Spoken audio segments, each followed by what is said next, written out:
Good evening. Welcome to the Kelly Wright Show, where we are always striving to provide you with information and inspiration. Now, there's a lot to discuss on our show tonight. We'll have your top headlines in just a moment. But first, some opening observations about Black history. After all, February is designated as Black History Month, but we should be willing to learn and celebrate our history 365 days a year. So later in our program, we will reflect on some very painful chapters in our Black American history. But let's keep it real for a moment. We as a people are not the only ethnic group that has endured heartbreak through racial prejudice. Like African Americans, other cultures have endured and persevered through perilous times. Native Americans, for example, traveled a long trail of tears as they were forced to give up their land they once freely roamed to make way for a manifest destiny. And in World War II, during the war with Japan, Japanese Americans were forced from their homes to exist in internment camps. And World War II also produced the atrocity of the Holocaust. Nazi Germany committed genocide, exterminating 6 million Jewish people across German-occupied Europe. We reflect on these chapters of history not to inflame you with anger or bitterness, but to ultimately produce hope and sow the seeds of reconciliation in all people, because we can learn from our past to better understand our present and learn how to build a more promising future for all Americans, and for that matter, all people throughout the world. Now, by doing so, it is not our intent to dwell on the scars of yesterday, but to focus on how we as a people turn pain into power. We must learn that out of tragedy, we can achieve triumph. Out of victimhood, we can become victorious. So, through the fire and the pain, we should adopt the attitude of a song that is known as the Negro National Anthem. Lift every voice and sing, till earth and heaven ring. Ring with the harmony of liberty. Sing a song full of the faith that the dark past has taught us. Sing a song full of the hope that the present has brought us. Facing the rising sun of our new day begun, let us march on till victory is won. Through it all, we shall overcome. That's our opening remarks. And now, here's a look at today's headlines. For the first time since joining the presidential race, former New York Mayor Mike Bloomberg will join the debate stage this evening. The candidates will square off in Nevada tonight, and it's a pretty sure bet that Bloomberg will be the focus of his rivals. He spent $400 million of his own hard-earned money and is skipping the early caucuses and primaries. I'm here to tell you how deeply committed I am serving as your partner in the White House. But first, I need your help to get to the White House. We have a society that has gone to this very unjust place. And it's a society, I call it the Mar-a-Lago society, that if you're in the country club, the society protects you and represents you very well. And if you're not part of the inside group, if you're not part of the establishment, then they don't care about you and you don't get protected. And what we're talking about is putting legal protections on your behalf to make sure that you're treated fairly in employment, but also you're treated fairly as human beings. We're one of the most diverse states in the nation, and we are certainly the first state of diversity to vote. Nevada looks like America. If we want to know how America's going to vote, watch the Nevada results. Early voting ends today, and the caucus is on Saturday. A unanimous verdict is needed to convict disgraced movie mogul Harvey Weinstein. The first day of deliberations ended without a verdict, although jurors sent several questions to the judge. The trial has been underway since January 6. Now it's up to 7 men and 5 women to determine the co-founder of Miramax's fate. Mississippi continues to be pummeled by rain, causing even more floods to the Jackson area. Parts of Mississippi remain underwater since the Pearl River has reached its highest peak in 37 years. Floods have swamped low-lying areas, forcing many people there to flee from their homes. Officials are warning residents in the area not to return until the all clear is given. Well, you know, it takes nerves of steel to do what this kayaker is doing. Watch this. Watch American kayaker Dane Jackson make this 134-foot drop off a cliff in Chile. It's the second highest drop ever made. talk about nerves of steel. We'll be back with insights on the state of the Democratic presidential primary when we return.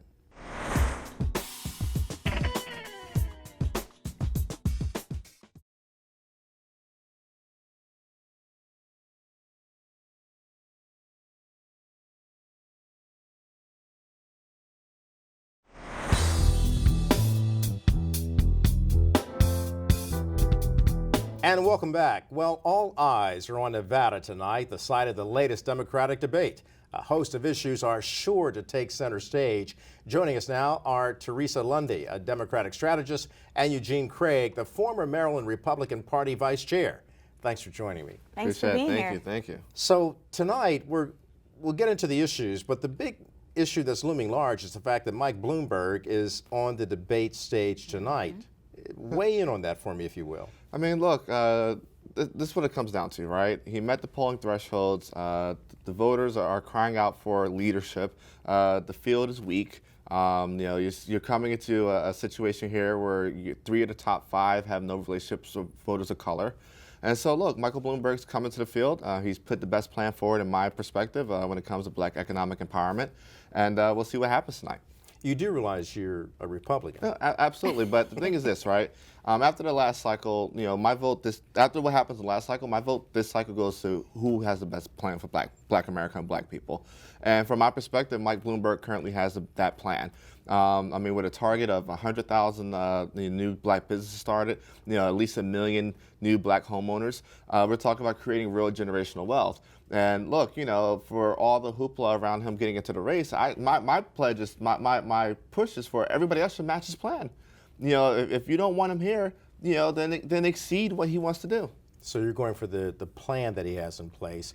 And I got to ask you, Teresa, this is something based on what Elizabeth Warren is talking about, who, of course, is a Democratic candidate and will be on that stage tonight. She says, quote, "It's a shame Mike Bloomberg can buy his way into the debate." Mm-hmm. How is that possible, and do you believe that he actually bought his way into the debate? I disagree with Elizabeth Warren because he didn't buy his way into the debate. He put his perspective out there. He put his plan out there. He put his money where his mouth is, literally. He's been buying millions of dollars in media ad buys. He's been hiring African-American talent. He's been putting a perspective broadly that Republicans are loving, and being African-American, and since we don't have any more representation on stage, it is important to know who has the best plan for Black America, economics, and business. So you're looking for inclusion. Absolutely. And I assume you're looking for inclusion too, because you just mentioned that. Without doubt. The thing is this, right? Yesterday they announced a deal with 100 Black newspapers, $3.5 million ad buy. Yeah. That's something that both the RNC and DNC should have been done. Right. That's something that if any of these other presidential candidates or campaigns were taking the Black vote seriously, they should have been have that level of engagement. Mm-hmm. The level of Black talent that's available is still available that these campaigns haven't picked up yet, that Bloomberg's picking up. You're going to see, I would be shocked that, once Biden collapses, which is probably going to happen over the next 2 months or so. I wouldn't say that. Well, that's a little too much. Why do you say Biden is going to collapse? I'll put it this way. After Super Tuesday, it's going to probably be a 3-way race between Biden, Sanders, and Bloomberg, right? And this is a delegate race. Biden's going to start to collapse. It's going to end up with a 2-way race between Sanders and Bloomberg. The core of Biden's strategy and base are voters of color, right? On one end, he's still holding strong with Latino voters, but on the other end, he's creating with Black voters. And it's largely because he's not speaking to our issues where Bloomberg is addressing them directly. To that point, Teresa, what's happened to Joe Biden? Because it doesn't appear that he has shown up to actually be a part of the party and to dance. And he hasn't reached out to African Americans, as Eugene has talked about. Because Vice President Joe Biden has been doing what Vice President Joe Biden has been doing the entire time while he was with President Obama. That means he's in South Carolina. He already has the support of African American leaders, mayors, city council persons. He's fine as it relates to the African American support. I think we're just not seeing it on the main stage when we're talking about those issues. But if you go state to state, he's okay. I honestly, I'm not a poll lover, So when and again, if we went on polls, Yeah. Hillary would have won. So, but We didn't have Russians, though. that's a whole other thing. Let's not open that can of worms. Not tonight. But the thing is this, right? If you look at some of the state-by-state polls, right? In Virginia, Bloomberg's up. He's leading. He's tied with Sanders at 22% of Virginia right now. In Florida, he's second only to Joe Biden, and at 14%, nobody else cracks that 50% threshold. So he's knocking on the door right there. Okay. Georgia, he's competitive. Texas, he's competitive. California, he's probably one of maybe two people that actually have folk on the ground, multiple offices, fighting an air war. And so at the end of the day, this comes down to delegates. And and the way and the fight that Bloomberg's putting up right now, he's not buying his way in. He's earning it. He's earning it. He's earning it. Earning it, then how do you overcome the stop and frisk, which is surely going to come up tonight? He's going to be barraged with a whole lot of attacks from his quote unquote fellow Democrat candidates who just love to have him on the stage. Well, the first thing is this, while Bloomberg may have a passive stop and frisk, the current occupant of the White House currently actively supports stop and frisk and police brutality. That's the first thing. Hold that thought. We're going to pick it up right after the break. We're coming back with more after this.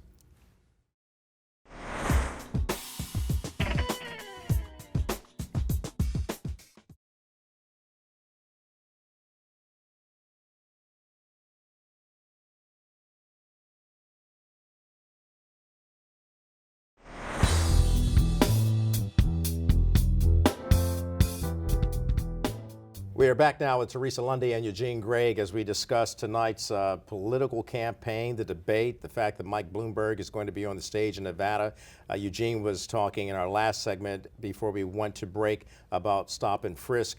Teresa, I got to ask you on that point about stop and frisk. And I found it interesting that Eugene actually basically said the President of the United States is an avowed supporter of stop and frisk. Yes, he is, and so, but we all know Eugene is a never Trumper. Never Trump. Never means never. But holding true to his Republican absolutely. credentials. And again, stop and frisk really affects us all, especially in local communities. So we see it the most, especially in Philadelphia. And I think when we see, we know the president's ignorance, right? And it's unfortunate that this ignorance has power, and he has the duties to actually execute those powers.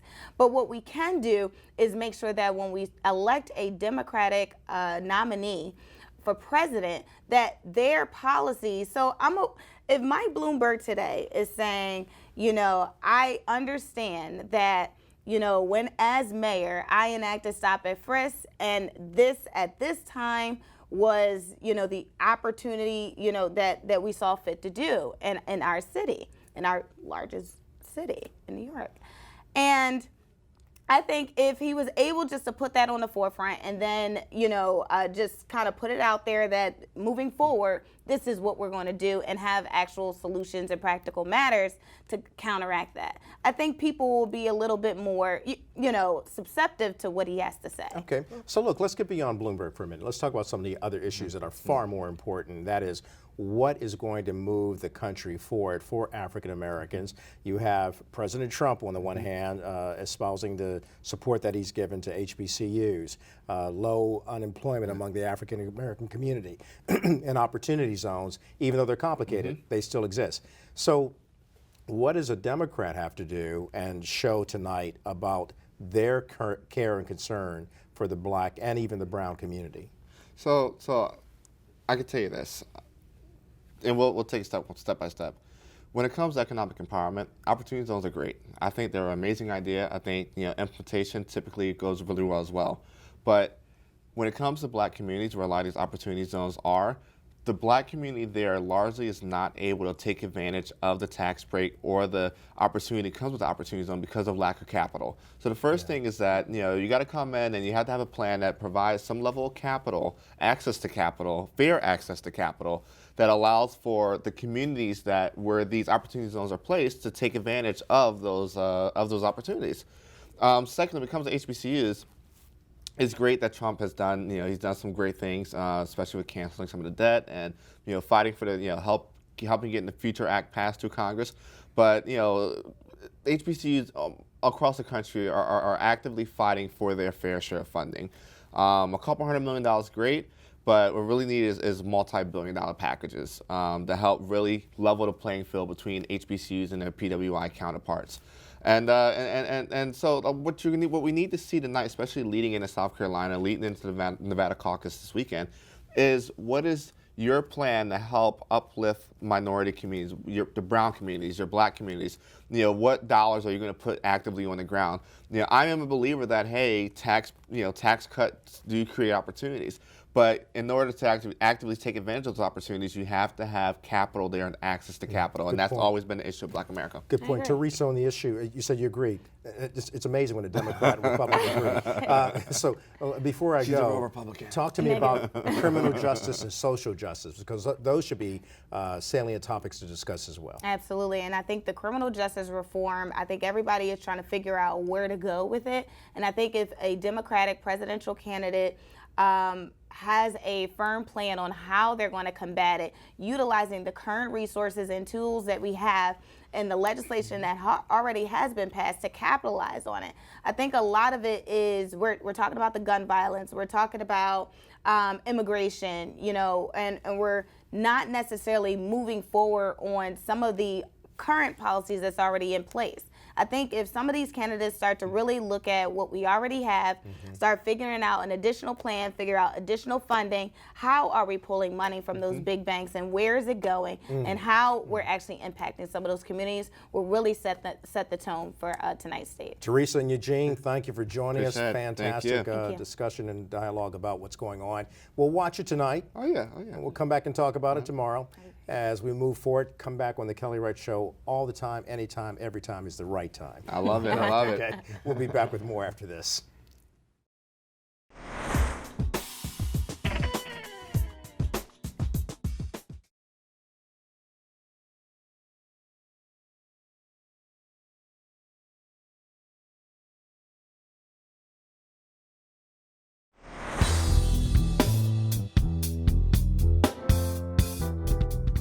The year was 1921.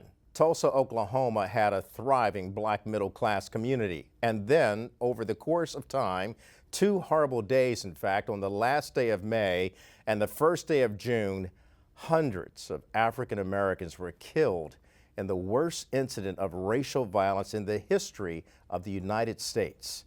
Nehemiah Frank is the founder, director, and executive editor of the Black Wall Street Times in Tulsa. He joins us now from what I like to call affectionately T-Town. Nehemiah, thanks for joining us right now. Tell me, if you will, if you can go over those circumstances that led to the worst race massacre in the history of the United States. Yeah, so it is definitely a story of injustice that takes place in Tulsa, Oklahoma in 1921. There is a gentleman by the name of Dick Rowland. He goes into an elevator downtown, which is across the railroad tracks, and he goes up the elevator. There's a lady by the name of Sarah Page. They're both teenagers at the time. Sarah Page is white. Dick Rowland is, of course, black. Something happens in the elevator. Dick Rowland comes out screaming, or Dick Rowland comes out running. Sarah Page is screaming, and the next day, or later that evening, there is a rumor going around that Dick Rowland tried to assault Sarah Page. And the police come, they find Dick Rowland in the Greenwood district, and they put him inside the courthouse building. They're holding him there because there's a white mob that is gathered outside of the courthouse. They are looking to lynch Dick Rowland for this assault. And long story short, the white mob ends up burning down 36 square blocks of Black Wall Street. Absolutely destroying it and leaving it in a pile of rubble. But it was so bad that they actually piled bodies into the streets right there in the Greenwood, Archer, and Peoria area. Tell me about that, because this is something that was unconscionable to Americans then. It should be unconscionable to Americans now, regardless of the race. The fact of the matter is this actually happened, and it's recorded in history as an actual event that took place, and we should look back on that past so that we dare never repeat it again. Absolutely. So there are recordings from the American Red Cross that there were upwards of 300 bodies, Black bodies, that were massacred during the Tulsa Race Massacre. And some of those bodies were thrown into the Arkansas River, which is the main river that goes through our city. And some of the bodies were buried in mass graves all around the city. Wow, the more I hear about this, and I've known about this story since my college days. I attended school at Oral Roberts University out there in Tulsa, Oklahoma, and it was a very good friend who was a white couple, as a matter of fact. They told me about this. Oh, you got to be kidding! That could have never happened in the United States. And I was surprised and chagrined at the same time when I discovered, by reading the history books there at the Tulsa Public Library, what had unfolded. We're going to go back more into the fact that the pile of human bodies and there's some forensics that are now uncovering what may possibly be a mass grave. Can you tell me about that? Yeah, so there have been rumors in the city for decades that there was a possible mass grave at the Oaklawn Cemetery, which is located just east of downtown Tulsa. And late last year in 2019, there were excavators scientists that came from the University of Oklahoma, and they surveyed this cemetery as well as a few other sites that they believe that there are mass graves located. And so they found an anomaly, and the national press showed up here just I think it was probably back in October or November. And we just recently had a meeting. They're planning to excavate one of the mass graves in April. So they'll actually start digging up and they'll start testing the samples that they find to see if the forensics or the DNA matches a flu epidemic, or if they in fact match the missing massacre victims of 1921. Wow. You'll keep us up to date on that, no doubt. But Nehemiah, let's talk beyond the tragedy and the travesty that took place there. One thing that really echoes in my mind is the fact that the people of Tulsa, particularly the African American community, did not allow this massacre to deter them from rebuilding and growing again. Define for me, or describe for me, how the intestinal fortitude and faith of the people actually had re-emerged as a Black Wall Street right there in Tulsa about a year or a year and a half after the massacre. Right. So there is an incredible resilient spirit that the African Americans have here in Tulsa. After the Black Wall Street was burned down, the Greenwood District, 36 square blocks of businesses, doctors, lawyers, educators, you name it. Some of them left, but many of them did stay. They stayed in tents and they rebuilt the Black Wall Street, and they actually ended up building it better than they did before.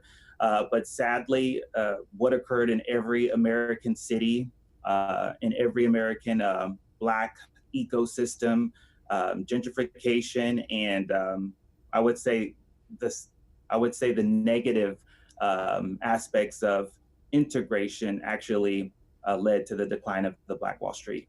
All right, Nehemiah Frank, thank you so much for your contributions to informing all of us and keeping abreast of what's happening in Tulsa. Thank you for having me. We'll be back right after the break.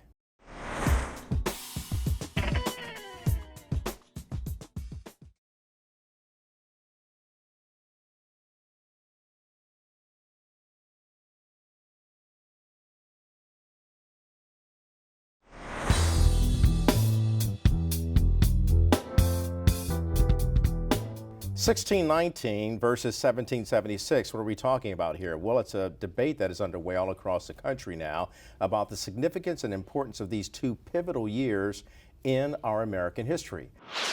During the 19th century, latter 19th century, there were three areas. One, there were those who believe in recolonization, that we should return to Africa. This was briefly embraced by President Lincoln, but the greatest advocate was Marcus Garvey. The second were insurrectionists. and they were for violence. Nat Turner, remember. And the third were accommodationists, Booker T. Washington and others. And this debate within the black community served us well. One thing Bob Woodson said to me was, well, he quoted Abraham Maslow, if the only tool you have is a hammer, all problems begin to look like nails. And the application was very obvious. If the only tool we have is civil rights, which of course is a wonderful tool to have when appropriate, everything begins to look like a civil rights problem.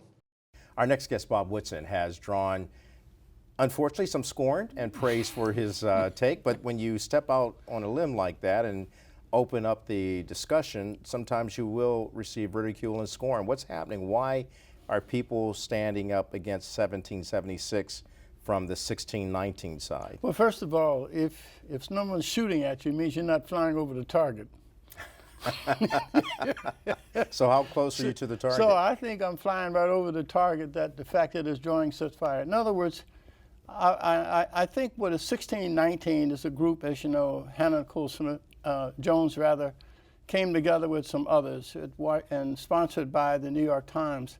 And what they're essentially saying is that America should not be defined by 1776 for the Declaration of Independence, that it should be defined by 1619, the first time that African slaves came here.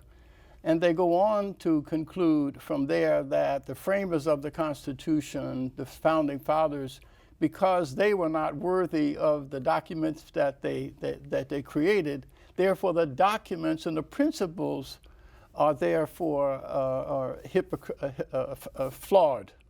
And so they're saying that all white people, in essence, are victimizers, and all black people are victim, and that the solution to this is reparations by the government from whites to blacks.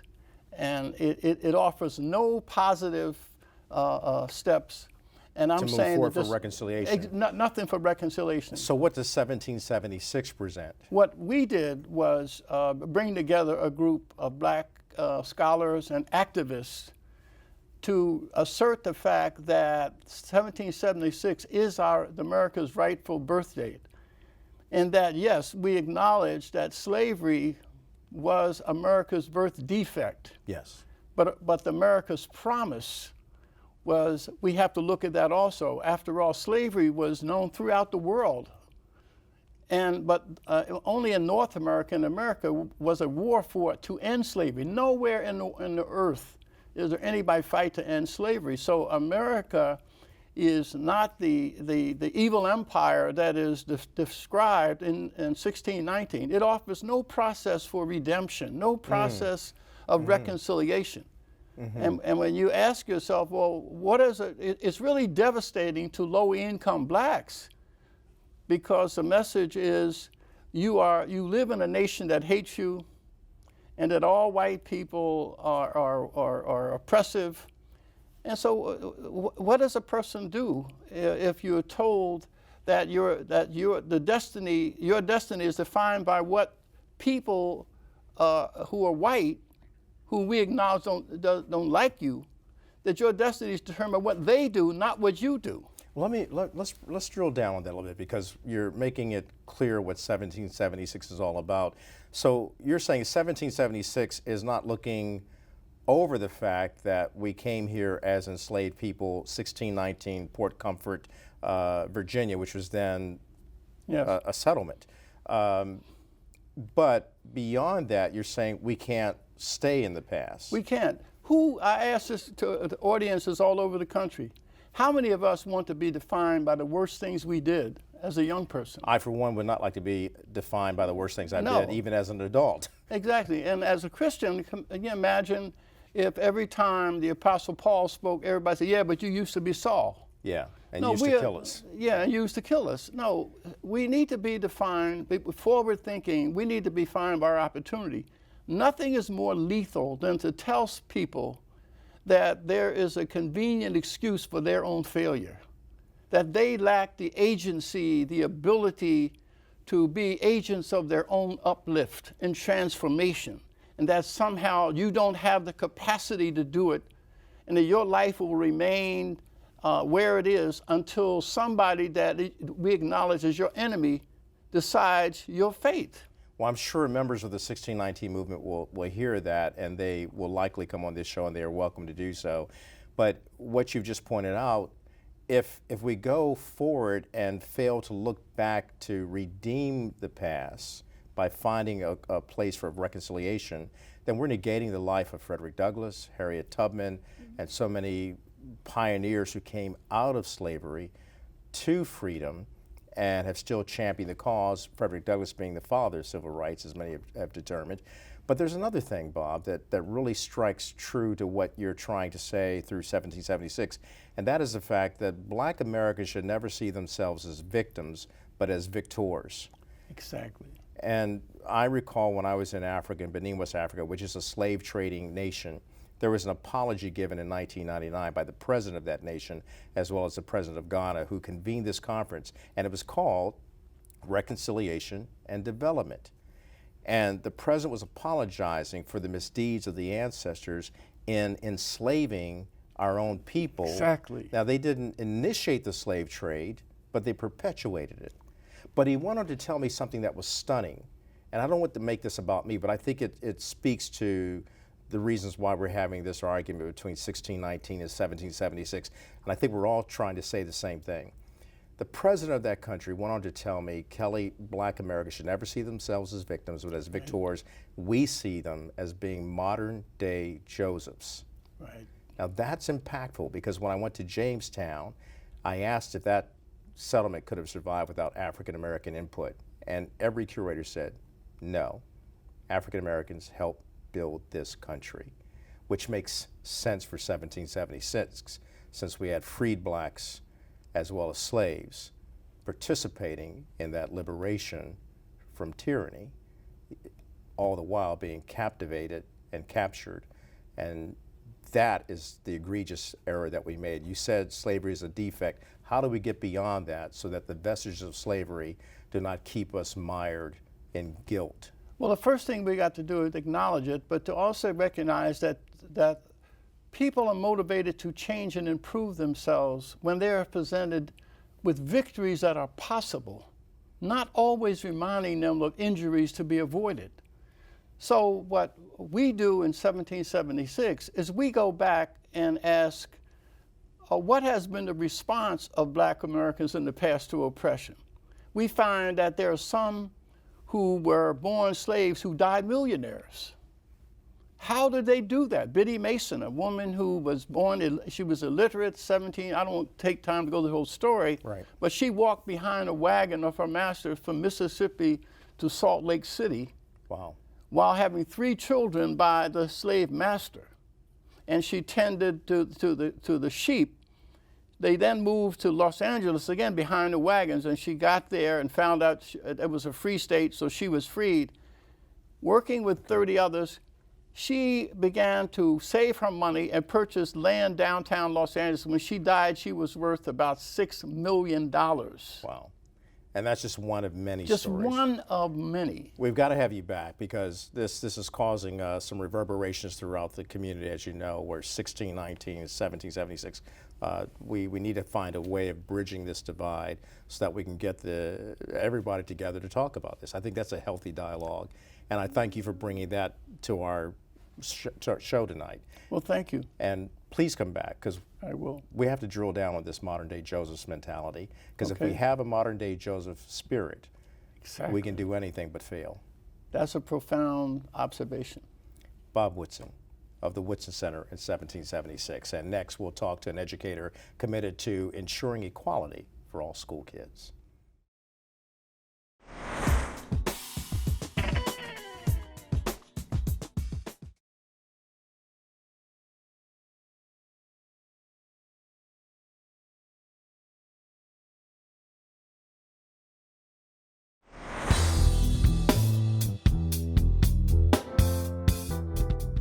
The fight for racial justice within our school systems around the country continues.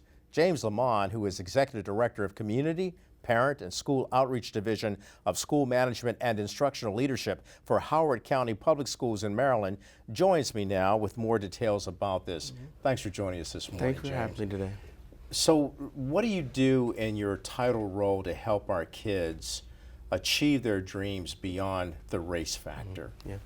One of the things that I focus on with Howard County Public Schools is make sure we remove barriers to access for kids. So a lot what I do work with county government, with our NAACP and other community parent groups in Howard County to make sure that they have the right information.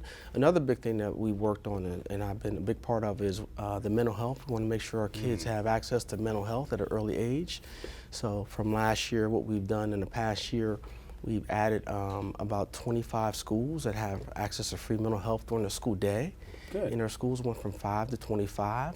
So I've been working on that. But the whole point is we want to make sure that all of our kids have access, whether it's to mental health, social emotional learning, but also have access to rigorous instruction, GT and AP classes, and just make sure they have the support they need to be successful academically. When you're trying to influence a child of color, or any child for that matter, if our children are exposed to trauma, how do you help children, regardless of their race, get over that trauma, to deal with it so that they can go on to become a productive student? Absolutely.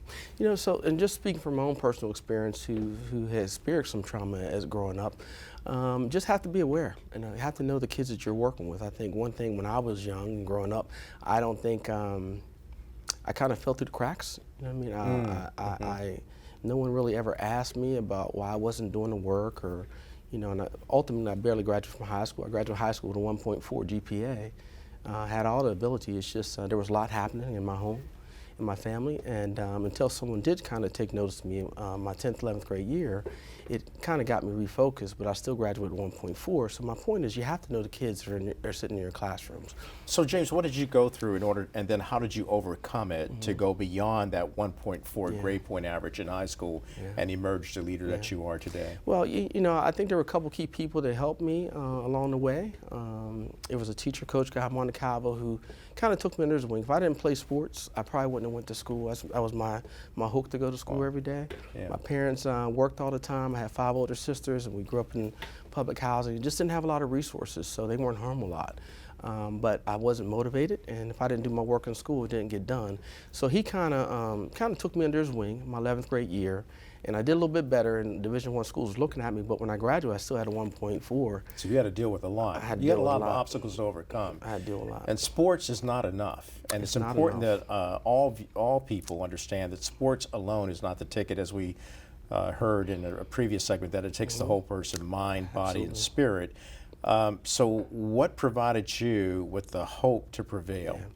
You know, so after I graduated, I worked in a steel mill for about 8 days, and I realized I didn't want to work in a steel mill. That wasn't for me. That's a sure wake-up call, my friend. It was a wake-up call, and that was a big call for me. So long story short, I called my high school coach, and he ended up calling one of the schools that were recruiting me, and I ended up going to a junior college in Kansas. Went to Dodge City Junior College in Kansas, and didn't have enough money to catch the bus. Originally, someone dropped me off in Cincinnati. It was a 36-hour bus ride. I cried the whole way. Never been away from home, the Pittsburgh area. And when I got out there, I was just angry at myself. I'm like, how did I find myself in a situation? But I didn't talk to people for a couple weeks. They thought something was wrong with me. I was just upset. But I stayed, and it changed my life. I stayed out in the middle of Kansas for 2 years, and I got refocused on my academics, and ended up getting a scholarship to West Virginia University to play football.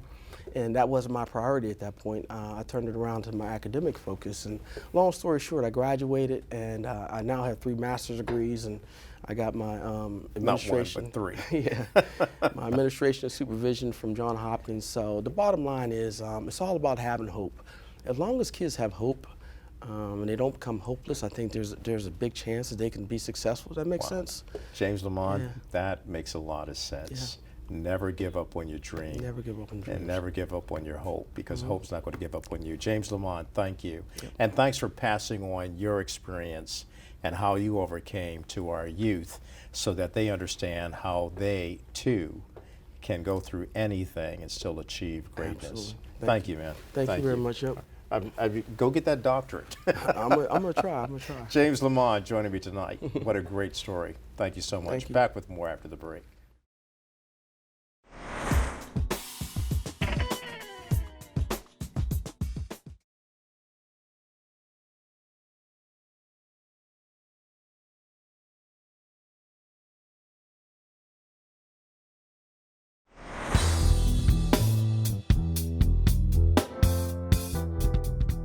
We're here in the nation's capital, Washington, D.C., and if you're familiar with D.C. at all, you may know that this city is known for its distinctive music style known as go-go.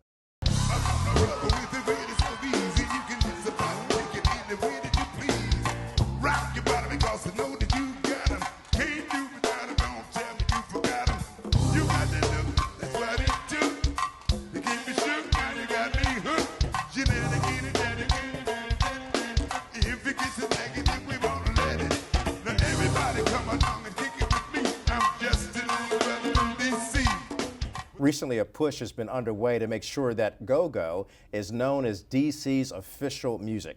Joining me now is Sean Townsend, the director of the Mayor's Office of Nightlife and Culture, and he joins me to talk about the cultural importance of go-go to the nation's capital and thereby making go-go known throughout the world. Sean, thanks for joining us. Thanks for having me. So what is go-go music, first of all? Well, you know, go-go was created by a godfather of go-go, Chuck Brown, back in the 70s. But it's a combination of different genres of music all on one stage. And that sound was created back then, and it is transformed into, you know, it's almost like different categories of go-go now. You have an old school go-go, you have a new school, and then you just have the in-between as well. But there's a distinct sound of percussions, congos, bass, drums, all on one stage, and you can only find that here in D.C. You know, you're right, and I grew up listening to that music and even got to see Chuck Brown in person a couple of times, and then met him many years ago at the Capitol when he was being, Barack Obama was being inducted into, he had just won a Grammy for his book.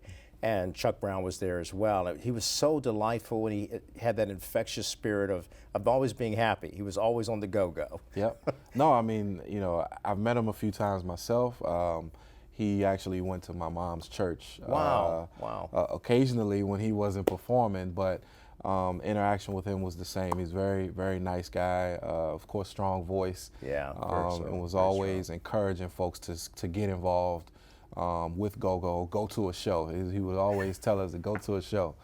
And go-go, like you said, was all these different genres because it even went into gospel. That's right. That's right. And it made quite an impact on people around the world when they heard this go-go beat, basically affixed to gospel. Absolutely. Kirk Franklin, you know, he has a couple go-go songs. A. Marie, Wale, Jill Scott. The list goes on and on of you know, popular musicians who have taken you know, go-go and used it in their you know, in their production of music. So you are known, let me get my notes straight, as you have the role of nightlife mayor. Now, how do you and Mayor Bowser change your titles from day and night? So at 5 o'clock, I'm the mayor. No, I'm kidding. She's our full-time mayor. I serve you know, under her leadership as the director of the Office of Nightlife and Culture. You know, the night mayor term sort of started in Europe, and the position has evolved into, you know, now an office in local governments across the country where we have I think about 15 nightlife offices, and it really, there's a focus on being a business advocate for businesses that operate after 5 p.m. So it enhances the growth of the community then. That's right, and we also, you know, look at how do we preserve culture, which is how we got into the conversation of go-go, most recently with the Don't Mute DC movement. Yeah. And today, you know, at Culture House DC, one of our creative spaces, Mayor Bowser signing legislation that officially recognizes go-go as the district's music. I love it. Please come back. Absolutely. And bring the mayor with you. Absolutely love what she's trying to do for this city. Love what you're doing for this city. Wear it loud. Wear it loud. That's Washington, right. D.C. Go-go. D.C.'s official music. You know, don't mean a thing. That's right. If it ain't got that swing. Do-wop. That's my man right there, Sean Townsend. Thank you, man. Appreciate Thanks for being on the Kelly Wright right. Show. When we come back, a tribute to a TV star who feels more like a family member than a celebrity to most of us. We'll be right back.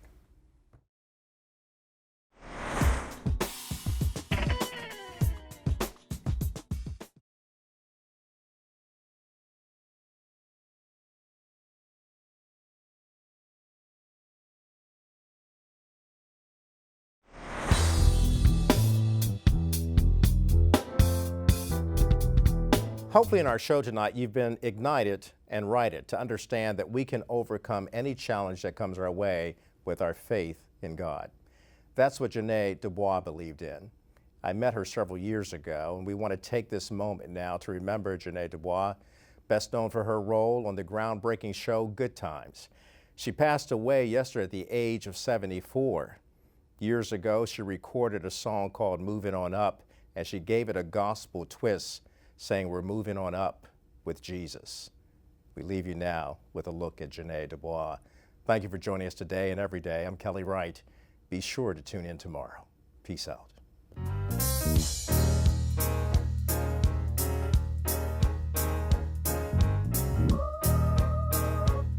All right, here we go.